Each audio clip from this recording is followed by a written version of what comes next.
Hi, I'm Carrie Murphy, and welcome to Spotlight. Did you know that by 2030, the senior population is expected to double to over 72 million? And I don't know about you, but with aging parents and aging loved ones, it is something that I think about all the time. And today, I'm so excited to bring you one of America's leading experts in senior care, Kelli Bradley. Kelli, thank you so much for joining me today. Thank you, Carrie. I'm so glad to be here. You know, the thought of having my mom, in a place where she couldn't take care of herself or she needed extra care at this point of my life is scary, and yet it's something so many of us deal with every day. We do, and it's more and more prevalent. And I think that one of the things that happens is we have to differentiate between what's normal aging and what's a problem. Right. And you deal with this a lot with your background over 10 years as someone who has ran and owned senior helpers, but you've also had a personal experience with your mom and grandmother. Tell me about that. I have. So my mom started to get sick when I was in my 30s, and it was a long journey. She had diabetes and really everything that went along with it. She had complex medical conditions, and it was challenging for our family. I would think so, because in your 30s, you don't even think about taking care of a parent. You're trying to take care of yourself, right? And life. Your own life and your kids and your career and your own family. It's very challenging, but honoring her at the same time. So I'm curious, what was that like for your family, and how did you come? Because I know every family dynamic is different, but how did you work it out? Was it you as the oldest sister who had to step in and kind of make things happen, or did other family members come in? It started out as me really driving the bus, and then other people came in. My youngest brother is a physician and went to school really based on the challenges we were facing with my mom. So we all pitched in and helped. And it worked for us. Mm-hmm. It doesn't work for everyone, but it worked for us. I would think for those that are watching that might have a parent that is in this situation or just diagnosed with something, that there's probably a little bit of fear and guilt that comes with, do I bring in outside help? Am I the one that has to step in and take care of my parent? Do you have any tips, maybe even before your parent or loved one is diagnosed, that would help the family come together or help with some of these decisions? Because I would think most people don't even know where to go. You're right, they don't. And I think one of the main things is just start having the conversation. And for some families, that's really difficult. And it starts with, well, I'm going to talk to my sister and see how she feels about it. And maybe you start talking to your siblings first and getting a family plan, and then approaching your mom or your dad and saying... Because that's a scary thing to say, is like, hey, if something happens to you, we need to talk about this now. Well, yeah, and your parents are your parents. Yeah. You've looked up to them your entire life. So to come in and start to rule their world, you need to honor them where they are and meet them where they are. So what are some tips? What are some things that people can do now in that family planning stage before something happens? Well, I think one of the main things is making sure they've had a visit to the doctor. Everyone deserves a good workup. Mm-hmm. So before you jump in and assume, oh, my mom's, she's got dementia. She forgot 4 things yesterday. That just may be normal aging. I know. I forget things all the time. Yeah, I do too. So I'm like, is this normal? Is this baby brain? Like, mm-hmm. Yeah. Mm-hmm. Mm-hmm. But even something simple as hearing loss, people fake that really well. So identifying that that's the problem, and it's not really dementia, it's something else. Right. And you also were sharing with me how important it is to understand the medications that your parents are on, mm-hmm. or your loved one. Why is that important? Well, and I think it's not just, we think of medications as prescription drugs. It's everything. So don't just assume that if somebody's taking a few vitamins from the GNC that maybe those are interacting with their prescription medications. So get a good comprehensive list. Know who the primary caregiver is. Write it down. Write the phone numbers down. How do we get into the house? Just get a family plan. Yeah, and those are things you really wouldn't think about if you do have a parent that's living alone or a loved one that's living alone and something were to happen, mm-hmm. right? How would the emergency services get in the home if it's past a certain hour? So those are things that you wouldn't think about mm-hmm. that are so great to just have the conversation about. Well, put a family plan together. There are so many tools now also. You've got keyless entries, you've got apps on your phone that allow you to get into a home. There's just a lot of things you can do. Mm-hmm. I know as an oldest sister, but also just I think the woman in the relationship when a parent does fall ill, you do feel this overwhelming need to stop your life and to provide for that parent or that loved one. It could be a grandmother or, someone else in the family. Where do we go for that support, Kelli? And how do we know, when to bring in someone to help, or do we stop our lives? I know this is a personal situation for everyone, but I can only imagine what that would be like for me, and my sisters and my family. And I think you start with your family. You start with what we call our natural support system, the people that you would naturally call if something went wrong. And then you build from there. And you build from the inner circle and you build that out. And there's community services, there's senior centers, there's social workers, there are in-home care providers, there are resources maybe at your physician's office. I think you have to start asking the question, are there people in the community? Are there people at church that may volunteer?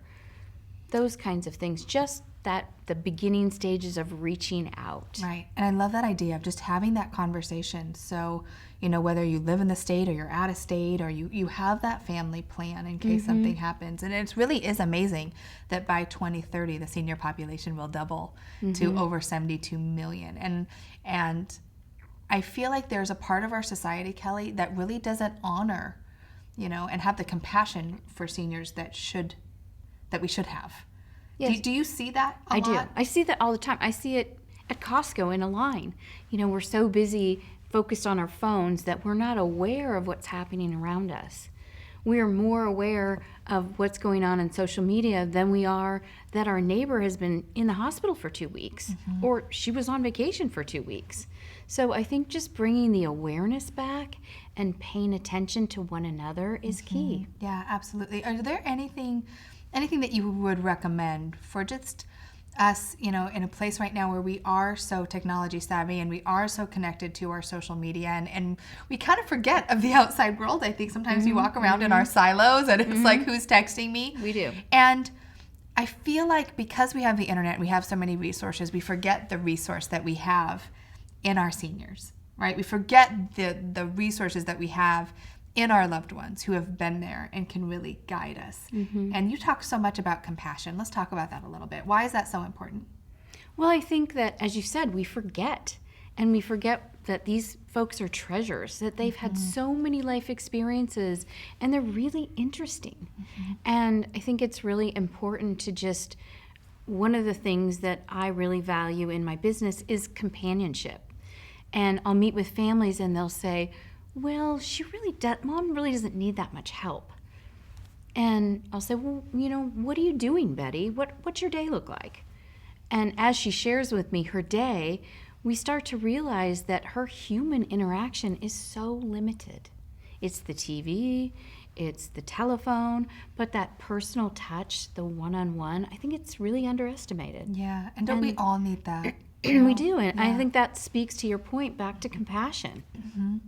Yeah, just making sure that we're taking time, right, for anyone that matters in our life, but especially the people that have, lived such a full life, and maybe they're at a place where they're not able to do, all the things that we take for granted every day. Things are different. They're changing. Yeah.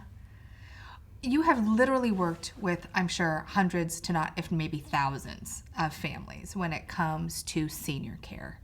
Are there any, any tips or things that we should be thinking about when it comes to ongoing care for our families? Like, when is it time to bring in outside care?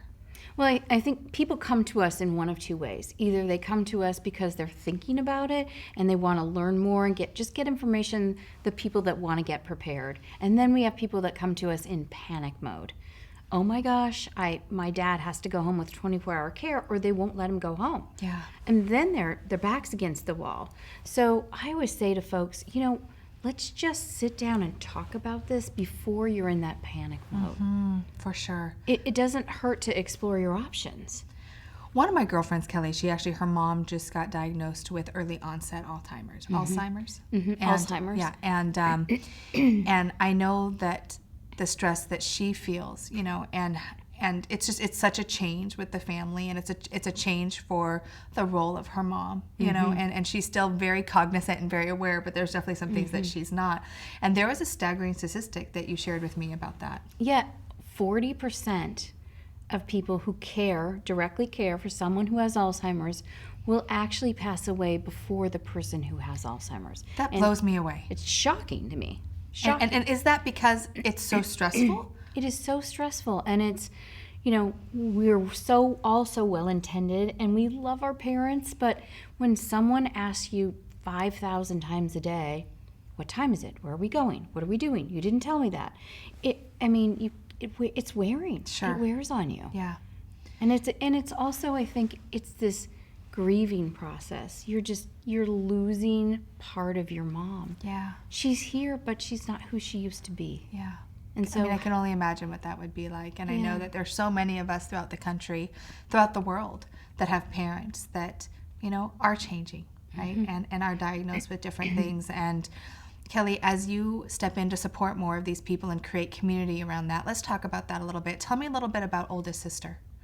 So the Oldest Sister is a resource and a community for people to come together and share information, to get more information about caregiving.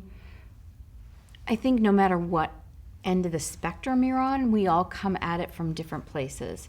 And I am the oldest sister in the family, and so I took on that role of chief communicator, coordinating all the doctor's appointments, who's driving, and it can become overwhelming. Right. And I think it could probably feel very isolating sometimes. So to have a community where you can go and ask questions, and like, is anyone else dealing with this? Or how did you handle this situation when this came up? Or I have a family member that won't participate or won't contribute. So I'm excited that you're offering this resource to people because, Kelli, if statistics are true, and I know that they are, more and more people are going to need answers and resources. And you don't think about senior care. You don't think about caregiving, and yet we're caregiving every day to our friends and our family and our children.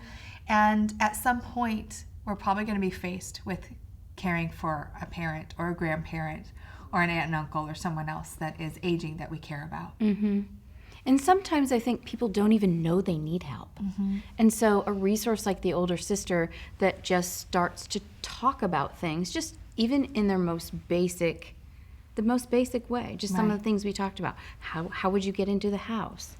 And creating that family plan, right? And having that conversation. And maybe it's how to start that conversation. Absolutely. Too. So they can go to oldestsister.com. Correct. Oldestsister.com. Join the community. It's an amazing place to get your questions answered. I know, Kelli, you're very involved there too. So they can actually, get some great feedback from someone that has literally worked with thousands of families and providing that caregiving support. So I'm so excited that we're having this conversation because it's one of those things that you don't want to talk about until you're in the middle of it. And I think we need to start this conversation, and we need to start continuing to spread the compassion and honoring the seniors in our life. Absolutely. Thank you so much. And thank you for watching the Spotlight interview. If this is something that inspired you, or you feel like, I need to let everyone know about Oldest Sister and this new community, please share this video with someone else and comment below, because if this is a resource for you, if you are inspired, you will inspire others. Thanks so much for watching. Until next time.